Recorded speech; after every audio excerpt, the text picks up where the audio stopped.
కేసీఆర్ సెలవు నల్గొండ అంటే కేసీఆర్ను తిరగనీయం. ఇంత మగోళ్ళ కేసీఆర్ను తిరగనియారట. తెలంగాణ తెచ్చిన కేసీఆర్నే తిరగనియారా? ఏమి చేస్తారు? చంపేస్తారద్దా? చంపుతావా? దా వ్యాపారం చంపుతావుదా? కేసీఆర్ని చంపి మీరు ఉంటారా? ఇది పద్ధత? ప్రతిపక్ష పార్టీ తప్పకుండా ప్రజల సమస్యల మీద వస్తుంది, ప్రజల మధ్య అడుగుతుంది, వాదన చెప్తుంది. నీ దమ్ముంటే మేము చేసిన దానికన్నా ఇంకా మంచిగా చేసి చూపి, కరెంటు మంచిగా చూపి. ఆగమాగం అడివడివి ఇష్టం వచ్చినట్టు ఏం చేయాలి? అలా పాలమూరు ఎత్తిపోతల పూర్తి చేయాలి, దాని గురించి మాట లేదు. ఖమ్మంలో సీతారామ ఎత్తిపోతల పూర్తి చేయాలి, దాని గురించి ముచ్చట లేదు. ఇంకా గురుకులాలు ఎక్కువ పెట్టాలి పేద పిల్లల గురించి, ఆ ముచ్చట లేదు. కరెంటు మంచిగా ఇవ్వాలి, ఆ ముచ్చట లేదు. మంచినీళ్ళు రావాలి మంచిగా. రాష్ట్రంలో చాలా దిక్కువ తిప్పలైతా ఉన్నది, పట్టించుకునే నాతులు లేడు. ఇంత మాయలమే ఇవన్నీ మాయం చేసి బలాదురుగా తిరుగుతామనుకుంటున్నారా? తిరగని ఏం జాగ్రత్త అని చెప్తా ఉన్నా. తప్పక నిలదీస్తాం, ఎండగడతాం. ఇంకో మాట, ఈ ప్రభుత్వాన్ని ఈ నల్లగొండ సభ నుంచి నేను హెచ్చరిస్తా ఉన్నా.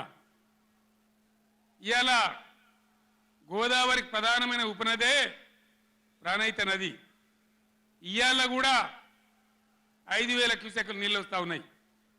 అవి ఎత్తిపోయాలి, ఎల్ఎండి ఎంఎండి నింపాలి, రైతులకు నీళ్ళు ఇవ్వాలి. కానీ ఏం చేస్తారు? మేడిగడ్డ పోతాము, బూరుగడ్డకు పోతాం, బొందలగడ్డకు పోతాము. ఏ తోకమట్టున్నది మేడిగడ్డ అక్కడ. మీ బండారం బిడ్డ ఈ స్టేజ్ మీద కూర్చున్న నాయకులు మీద అవుతున్నాము. ఈ అసెంబ్లీ అయిపోయిన తర్వాత మేము కూడా అడిగి పోతాం, మీ చరిత్ర మొత్తం ఎండగడతాం. ఓ లంగచాత పెట్టి పోయిన ప్రభుత్వాన్ని బదనాం చేయాలి, బట్టగాల్చి మీదేయాలని మేము మేడిగడ్డ పోతాం. ఏం బిక్తాం మేడిగడ్డ అక్కడ పోయి? ఎందుకు పోతున్నావు మేడిగడ్డకు? దమ్ముంటే నీళ్ళు ఎత్తిపోయి, నీళ్ళు ఉన్నాయి, కాపర్ డ్యామ్ పెట్టి కూడా నీళ్ళు ఎత్తిపోయచ్చు. రైతుల ఈ కేసీఆర్ని బదనాం చేయాలని ఒక దుష్టబుద్ధి పెట్టుకొని రైతుల పొలాలను కొడతారా? ఇలా బంధు పెట్టిన మైబాద్కు నీళ్ళు వస్తలేవు, డోర్నగర్కు నీళ్ళు వస్తలేవు, సూర్యాపేటకు తుంగతుర్తికి మునిపొచ్చిన నీళ్ళు వస్తలేవు, తగ్గిపోతున్నాయి. ఇదా మీ రాజకీయం? మీ చిల్లర రాజకీయం. మేడిగడ్డ కాడైనా ఉంటే అందులో 250 పిల్లర్లు ఉంటాయి, 250 300 ఉంటాయి. కాళేశ్వరం ప్రాజెక్ట్ అంటే ఒక ఆటబొమ్మ కాదు. 3 బ్యారేజీలు ఉంటాయి గోదావరి మీద, 200 కిలోమీటర్ల టన్నెల్స్ ఉంటాయి, 1500 కిలోమీటర్ల కాలువ ఉంటుంది, ఒక 19 సబ్స్టేషన్లు ఉంటాయి, ఒక 20 రిజర్వాయర్లు ఉంటాయి. ఇదంతా కాళేశ్వరం ప్రాజెక్ట్ కాదట. ఒక 2-3 పిల్లర్లు కుంగిపోయినాయి. ఎన్నిసార్లు కుంగిపోలే? నాగార్జున సార్లు కుంగిపోలేదా? కడెం ప్రాజెక్టు గేట్లు కొట్టుకపోలేదా? మొన్నటిదాకా మూసీ ప్రాజెక్టు గేట్లు చక్కగా ఉండేదా? కొట్టుకపోలేదా? ఏదైనా పోతే సదరాలు దాన్ని మంచిగా చేయాలి, తొందరగా మంచిగా చేసి రైతులకు నీళ్ళు ఇవ్వాలి. కానీ మేము మేడిగడ్డకు పోతాం, బొందలగడ్డకు పోతాం. ఇదా రాజకీయమా? ఇది తెలివా? తెలివి అనిపించుకుంటుందా? ఇవి కాదు కావాల్సింది, రాష్ట్రానికి ప్రజలకు కావాల్సింది. ఓ లోడొచ్చు, వాళ్ళు గెలవచ్చు, ఎవరికి శాశ్వతం కాదు. మళ్ళా డబల్ స్పీడ్తో మేము అధికారంలోకి వస్తాం.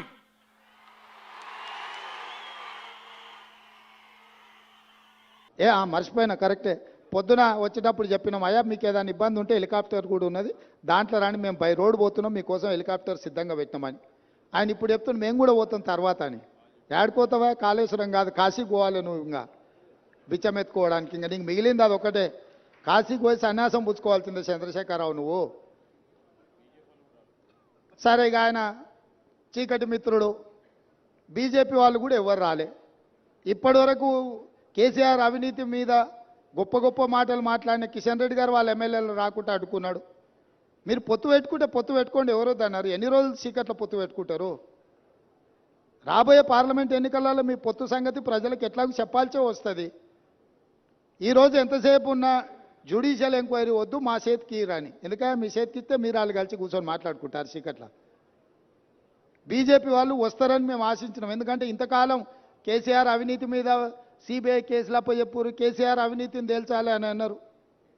మరి కేసీఆర్ అవినీతిని తేల్చే అవకాశం వస్తే బీజేపీ ఎమ్మెల్యేలు ఎందుకు రాలేదు? సిపిఐ వచ్చింది, ఎంఐఎం వచ్చింది, బీజేపీ వాళ్ళు ఎందుకు రాలే? ఇవాళ రానోళ్ళు ఇద్దరే, బీఆర్ఎస్ బీజేపీ. మీ ఇద్దరు వైఖరి ఒకటేనా?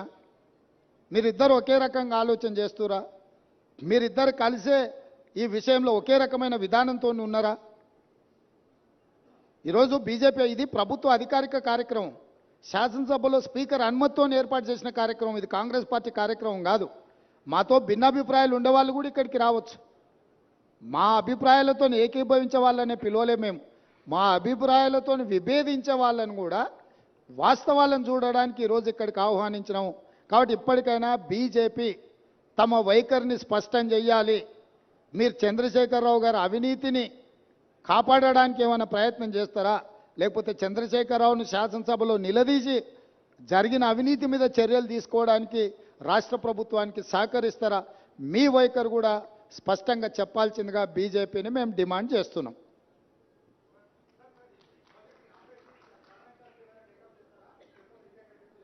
రాహుల్ గారు, ఈరోజు ఈ జరిగిన అవినీతి అక్రమాల మీద మీ అందరికి అవగాహన కల్పించడానికే మీరు చెప్పే విషయాలను అన్నిటిని కూడా ప్రభుత్వంలో చర్చించి మళ్ళీ తప్పకుండా వెనక్కి చెప్తాం.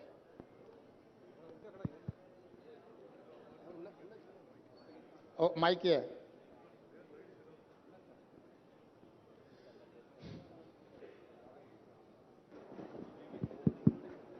మేడిగడ్డ బ్యారేజ్ అనేది 94,000 కోట్లు ఖర్చు పెట్టారు ఇప్పటిదాకా. అయితే మీరు 3,000 కోట్లతో ఖర్చు పెట్టిన ఒక మేడిగడ్డకు మాత్రమే పరిమితమయ్యారు. మొత్తం కలిపి కాళేశ్వరం కుంభకోణం 94,000 కోట్లకు సంబంధించింది.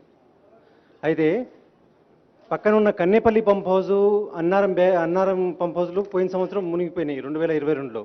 అయితే అవి మొత్తం కలిపి దాదాపు 15,000 కోట్లు. కేవలం 3,000 కోట్ల దాని మీద కాన్సన్ట్రేషన్ చేశారు. 15,000 కోట్లు మీ పక్కనే ఉన్నాయి. దాని మీద ఎందుకు దృష్టి సారిస్తలేరు? మీరు ఇప్పుడు మేము పర్యటనకి ఇది ఒకటే వచ్చిన విచారణలో మీరు చెప్పేటు అన్ని విషయాలు ఉన్నాయి. కాబట్టి దీంట్లో ఒక మేడిగడ్డకే పరిమితమైన విచారణ కాదు. మేడిగడ్డ, అన్నారం వీటికి సంబంధించిందో 3 బ్యారేజ్లను కూడా కేంద్ర ప్రభుత్వం చట్టం ద్వారా ఏర్పాటు చేసిన ఎన్డీఎస్ఏకు లెటర్ రాసి వీటన్నిటిని కూడా పరిశీలించి నివేదిక ఇవ్వమని మేము లేఖ రాయడం జరుగుతుంది. ఈ ప్రభుత్వం ఎక్కడ తప్పిదాలు జరిగినా కూడా అన్ని తప్పిదాల మీద చర్య తీసుకోవడానికి సిద్ధంగా ఉంది. సార్, ఇప్పుడు ఒకవైపు ఒకవైపు విచారణ చేస్తామని చెప్తున్నారు. సిట్టింగ్ జడ్జితో విచారణ అన్నారు. హైకోర్టు జడ్జి మీకు సిట్టింగ్ జడ్జిని ఇవ్వలేము, రిటైర్డ్ జడ్జితో విచారణ చేస్తామన్నారు. ఆ విచారణ ఎప్పుడు కొనసాగుతుంది? ఉత్తమ్ గారి ఇంతకుముందు ఒక క్రిమినల్ ప్రాసిక్యూషన్ కూడా చేస్తామన్నారు. రెండో విషయం, భాషకు సంబంధించినటువంటి విషయం. మీరు మొన్న మాట్లాడినటువంటి దానికి బీఆర్ఎస్ వాళ్ళంతా అభ్యంతరం చెప్పారు. ఇవాళ కేసీఆర్ కూడా సన్నాసులు, దద్దమ్మలు అనే భాషను ఎత్తుకున్నారు. దాన్ని ఎట్లా చూస్తారు? ఇప్పుడు భాష మీద మనం ఎంత తక్కువ మాట్లాడుకుంటే అంత మంచిది. ఎందుకంటే చంద్రశేఖరరావు గారి వ్యవహారం మీకు అందరికీ తెలుసు. ఇప్పుడు ఆయన సందర్భాన్ని తప్పుదోవ పట్టించడానికి ఏదో ప్రయత్నాలు చేస్తుండు. మేము అటు ఇటు దారి తప్పదలుచుకోలేదు. కాళేశ్వరంలో జరిగిన అవినీతిని నిగ్గుదేల్చడానికి ప్రభుత్వం కట్టుబడి ఉన్నది. దాని మీద మాత్రమే ఫోకస్ పెడతాం. డెఫినెట్గా శాసనసభ సమావేశాలలో చర్చ జరిగిన తర్వాత ముగిసిన ఎంబడే మిగతా కార్యాచరణ చేపడుతుంది ప్రభుత్వం. సార్, కేఆర్ఎంబి పైన అఖిలపక్షంని ఢిల్లీకి తీసుకెళ్లాలని చెప్తున్న రేవంత్ రెడ్డి కేసీఆర్ అన్నారు ఇంతకుముందు. మీరు కేఆర్ఎంబి పైన అఖిలపక్షాన్ని ఢిల్లీకి తీసుకెళ్లే అవకాశం ఉందా మీరు ముఖ్యమంత్రిగా? చంద్రశేఖరరావు గారిని సభలో వచ్చి మాట్లాడమని వారికి విజ్ఞప్తి చేస్తున్నాం. మాజీ ముఖ్యమంత్రిగా, చాలా కేంద్ర మంత్రిగా, రాష్ట్ర మంత్రిగా వివిధ హోదాలలో పనిచేసిన అనుభవాన్ని అంత ఉపయోగించి శాసనసభలోకి వచ్చి వారు ఏమేమి సూచనలు చేస్తారో చేయమని వారి సూచనల్ని ప్రతిపక్షాలందరితో చర్చించిన తర్వాత ప్రభుత్వం నిర్ణయం తీసుకుంటుంది.